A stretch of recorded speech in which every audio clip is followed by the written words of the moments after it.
తెలవారుజాముల్లో వెంకటరమణ తండ్రి సుప్రభాతము చేసెను సురులే రమణ.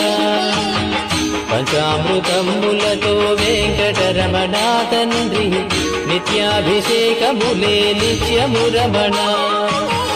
వజ్రమకుటంబుతోను వెంకటరమణ తండ్రి శంకు చక్రధారుడవే తిరుమల రమణ.